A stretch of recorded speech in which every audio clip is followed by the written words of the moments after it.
Hey guys, welcome back to my channel. If this is your first time here, thank you so much for joining me today. If you are a returning subscriber, welcome back. I missed you. Did you miss me?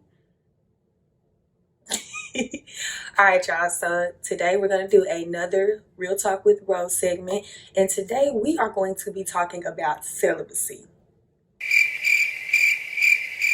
I know, right? So I know this is a topic nobody wants to talk about, nobody wants to hear about.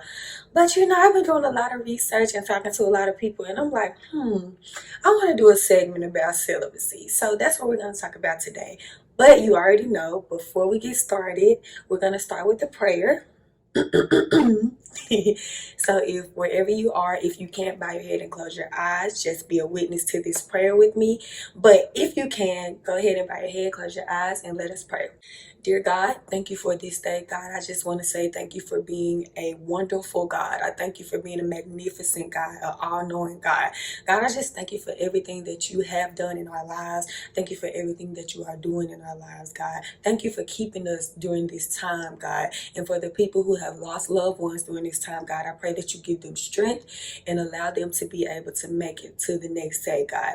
God, I thank you for love. I thank you for light. And I just thank you for having knowledge. God, I thank you for giving us wisdom. Thank you for giving us grace. I thank you for covering us with your grace and your mercy, God. And I just ask that something is said today that can help somebody. In Jesus' name that I pray.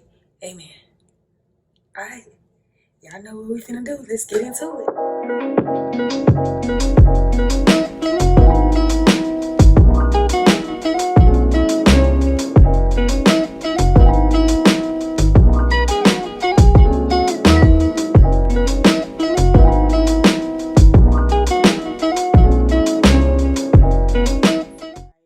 So I had the pleasure of talking to my favorite couple, Darian Jamison and Jameshia Jamison. If y'all are watching, I love y'all. What's up? Thank y'all so much for talking with me on this subject. Y'all made me laugh. Y'all had very great points, and I cannot wait to share your points with the world. Make sure I give y'all credit for y'all points too. Okay. So Josh and Jameshia, they were dating for, I believe they told me 5 years, maybe 6. They were dating for a long time, but they were celibate the entire time. How they were able to conquer, well, first of all, Jameshia was the celibate one. So Josh made it very clear that he was not celibate before he got with her. So Jameshia was the celibate one. She made an interesting point to me. She said, me choosing to be celibate, it was a choice. All right, celibacy is a choice, right? So it's something that you do for yourself. Okay, you do this. Let's say you're somebody who kept going from man to man or even woman to woman, and nothing was working for you, right? But you constantly giving your body to all of these people. You're constantly having sex with everybody that you're talking to, everybody that you encounter, everybody that say hey to you. You know what I'm saying? Like, hey, look, however you get it, that's how you get it. No judgment here. But for some people, that doesn't help them, and that breaks them down even more. So for her, it was just like, okay, the type of man that I want, I can't get doing this. The type of man that I want, I can't get through these men that I'm constantly allowing to connect with my soul. So let me take 6 out. So she took 6 out, and when she took it out, she took it out. Okay, she took it all the way out, like good.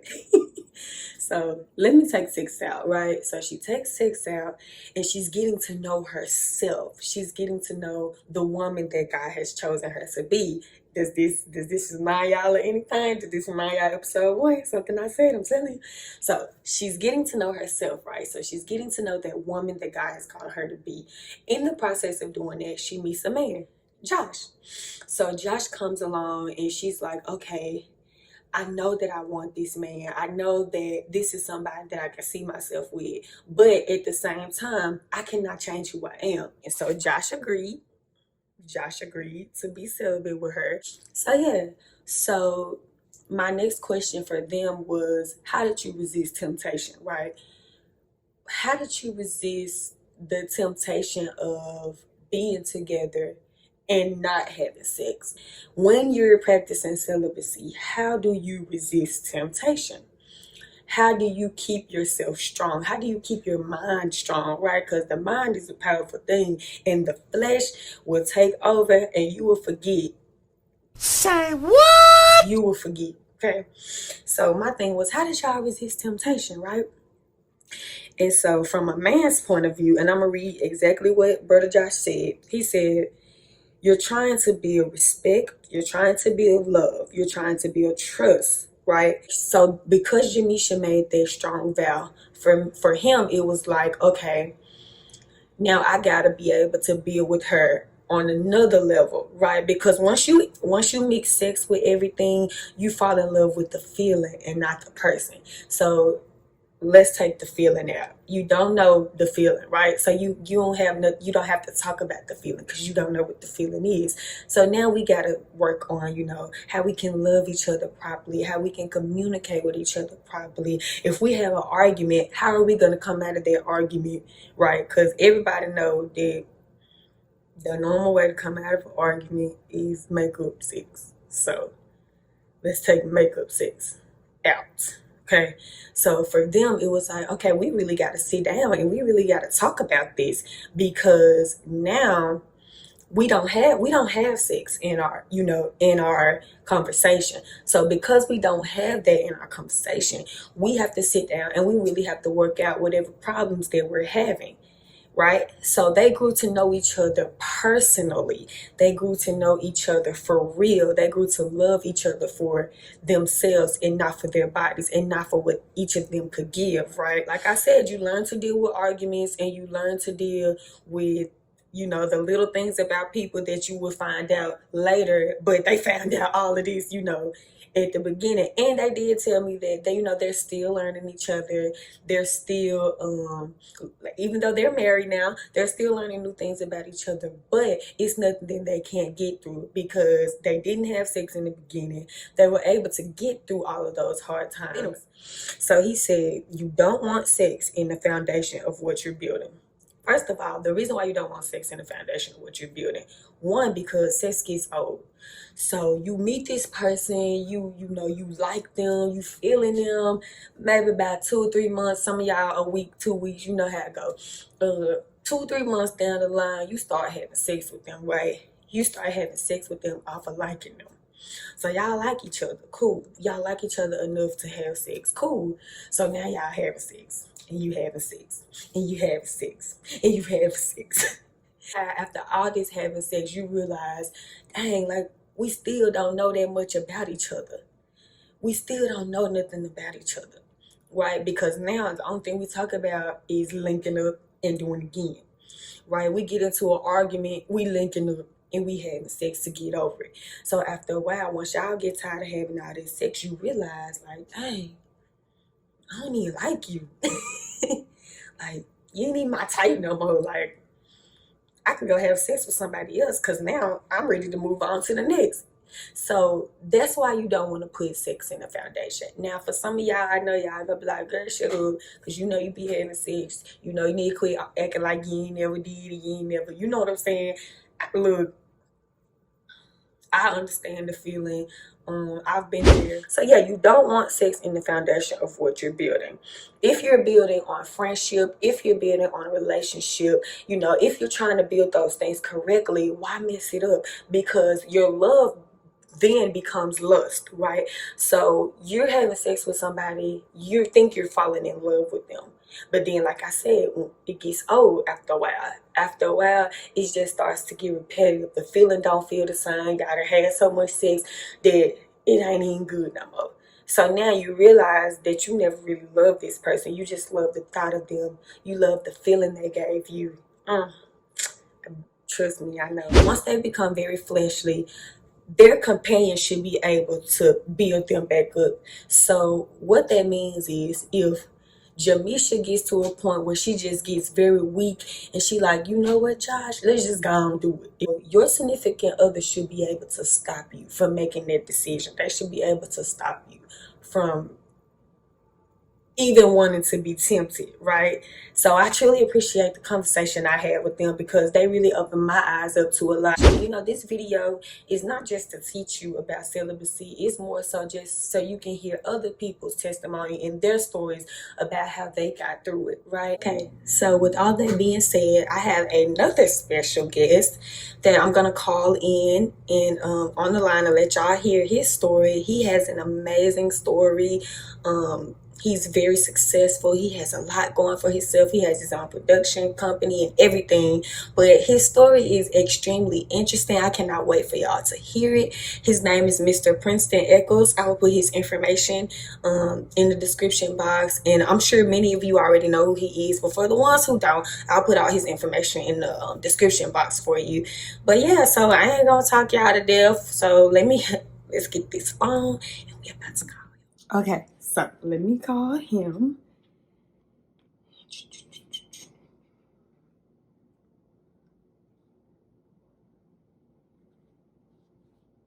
Put him on speaker so y'all can hear him.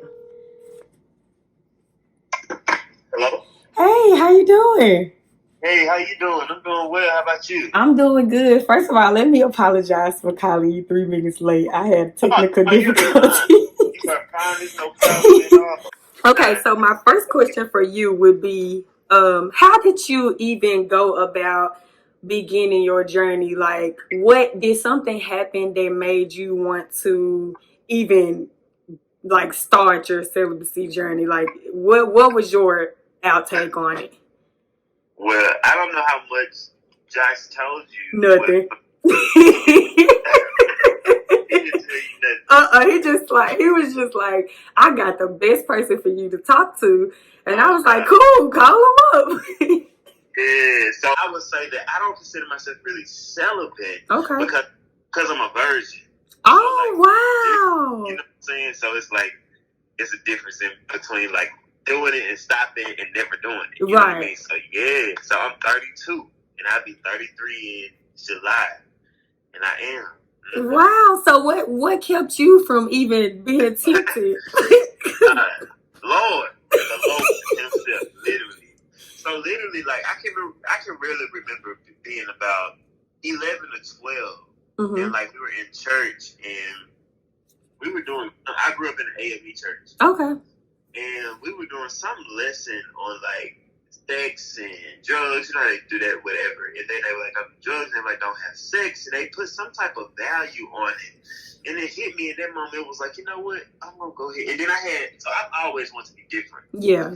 And literally, I heard my friends talk about sex on the way in there and walking out. Like, you know what I'm saying? Because it was all around from the hood. So right, right. And then, so it was all that was around me. And I remember being 11 and 12. And I remember I was sitting in the church and everything. And I was just like, you know what? I want to go and stay up. Because they was like, you can do it after you're married. And I was like, you know what? I'm going to go ahead and wait and do it after I'm married. But I was 11 or 12. Right. So I was like, you know, by the time I'm 13, 14, 15, this probably going to go down. Right. But that's what I was thinking in my mind. But honestly, when I was about 16, I planned on doing it with my girlfriend at the time. I'm not 15. But things happened, and her dad was in town, and usually not being, he was usually, you know, out went up my house, and it was just like, nah, let's not do this or whatever because I don't know what's gonna happen. You know what I mean? Whatever. Right. And it was like, so I tried again at like 16. I think it was like prom or whatever. And you know what? And after college, I think I was gonna do it one time, and I was like, you know what? And signs would always show me that this is not your journey. Wow. You know what I mean? Even though it's common, right. Even though it's like it's susceptible to society, and it's like, you know, men, we are praised for that. Right, you know? Right. And are like, you know, scrutinized for having a fraction of our numbers, you know, and it's not fair. But even throughout that, I was just like, nah, And then a lot of people tied it to being gay, but they were like, well, I don't know any gay version. You know what I mean? Like, I don't know none, so you can't tie it to, because sex is sex. It doesn't really have anything to do with sexuality. It has something to do with your urges and your own discipline, your own mindset. Yeah. You know what I'm saying? Yeah. It's not sexuality based or gender based or whatever. It's just whatever. That's good. So really, after those experiences, I was like, you know what? If I can make it to college, I can make it to anything. And I was just like, it's cool. And then, like, honestly, of course, I'm curious, but I don't. It's not like a thing in me where I'm like, I don't have that animalistic characteristic in me. You know what I'm saying? Yeah. Like, it's like, oh, I gotta have it right now. And most people do. Right. Typically we as men, we have that. I just don't possess that quality. Really, and I thought it was just sex, but it's really anything. Wow. Like, my dream. I go after my dream. I'm hungry, but I'm not thirsty. So It's not like I'm gonna go after it relentlessly, but I'm not gonna do anything to get to the top. Right. I'm gonna operate in integrity. I'm gonna make sure I respect what I need to respect. Wow, that's good. That is good. Yeah, so I do have my weak moments. Don't get me wrong. That was about to be my next question.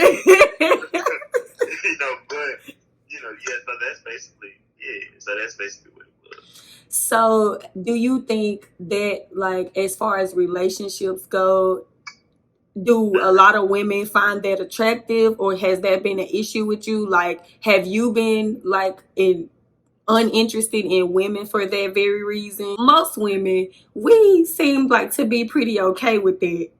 We don't mind waiting. Yeah. Especially like a God-fearing woman. I think a woman, a good, wholesome woman. Yeah. Emphasis on the wholesome. Yeah, right. Most of all, what they want is someone that's going to be honest and real and love them from like a good place and treat them right. Exactly. Now, you have some women that are sex addicts. They want something substantial in the bedroom. They want to have that activity happening on a perpetual level. But, not all women are like that. But the ones that I'm attracted to and I use to attract are the ones that are like, oh, okay, that's cool. And then literally they lean into it even further. And sometimes I have to be like, it actually has hurt me in the past because sometimes I've had women to decrease their number because of my number. You know what I'm saying?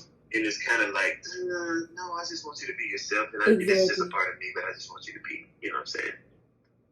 Who you are. Overall, ladies have been very respectful over it. And the crazy thing, even my frat brothers were very protective. Like, frat brothers? Yeah, I Okay. pledged too. What you pledged? I'm sorry. I pledged Sigma. Okay, Sigma. I pledged Delta at UT Martin. 25. 25, okay. That's what's up. I'm a little grown. You look a little bit. That's what you're doing. This speaks a lot of volume. Thank you. Love the reds. Yes. If it ain't the red too, is it? On the yard. We used to, us and them used to run that yard down there. I don't know what it is now, but I played. Obviously, you can imagine how hard that can be. Right. Now, it was notorious for being like, free. Mm-hmm. You're right. You are so right about that. I'm trying to keep it from. It's okay. I know what you mean. So it's like, but they were very protective. I ain't never lied on my penis or anything. So it's always like, this is me. This is who I am. I want you to accept it or not. You ain't got to. That's beautiful. So I raised my hand and I don't think I raised my hand, but I acknowledged it, whatever I was doing at the moment. And then they put me in like a back room, and they just wanted to know, like, they wanted to know, like, what was my reason for? Was it like religious purposes? Did I, was I, did I have like a certain condition? Or they were like wondering. I was like, nah, it's just for religious. I mean, it's for like godly purposes, but I just really want to maintain, save myself from that. It was like, okay, cool. But I was like, listen, and these are like 20 to 21-year-olds. I was 18 when I pledged. They was like, well, when you get offline, we don't want to hear about you doing anything because we didn't bring you to frat to change you. Wow. Be like who you are in a better version when you come out of it.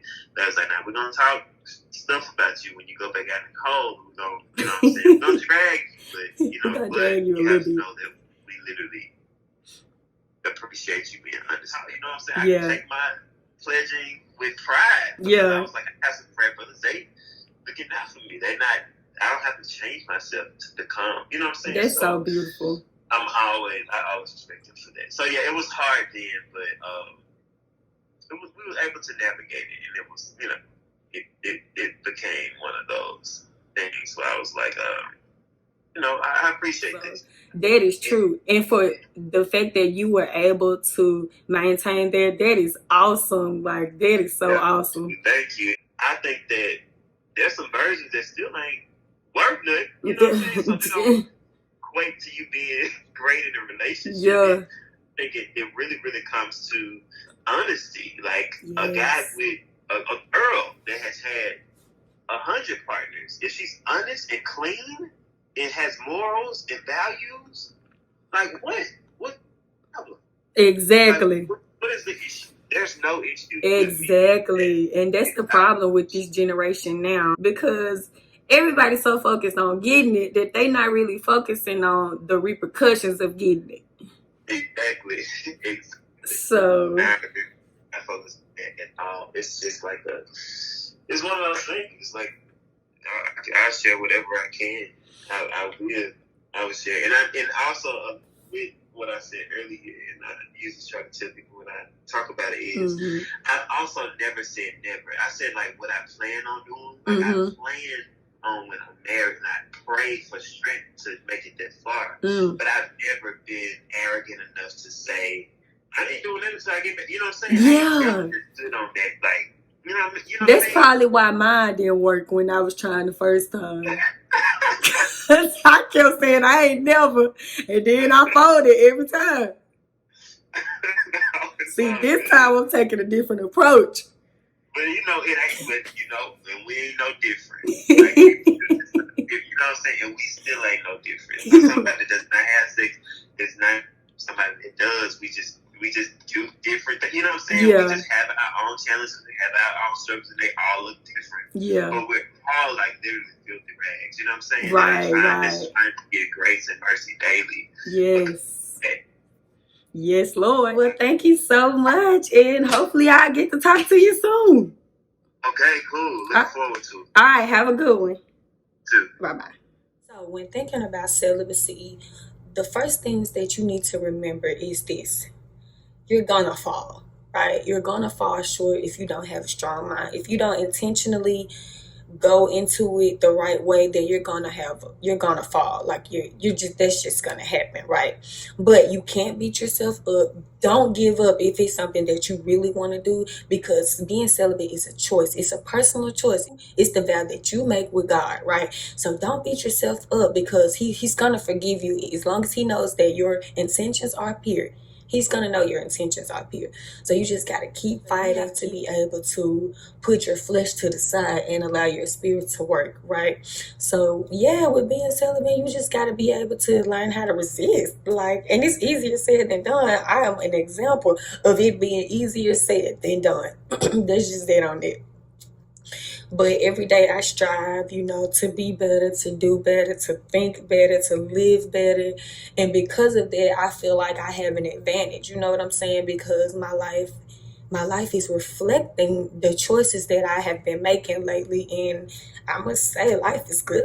Life is good. Everything is working out. Everything's going to work out because I believe, I have faith, and my intentions are pure. You know what I'm saying? So, yeah, that's it. That's all I wanted to share with y'all today. The conversations were amazing.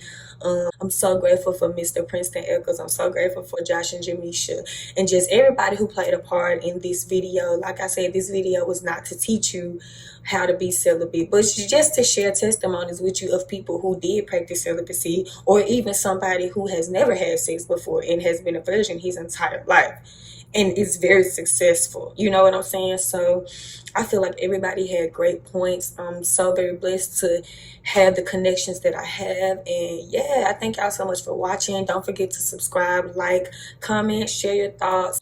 Yeah, thank y'all so much for everything. I hope that y'all keep watching. Tell a friend to tell a friend.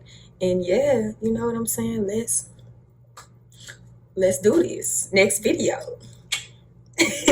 Bye.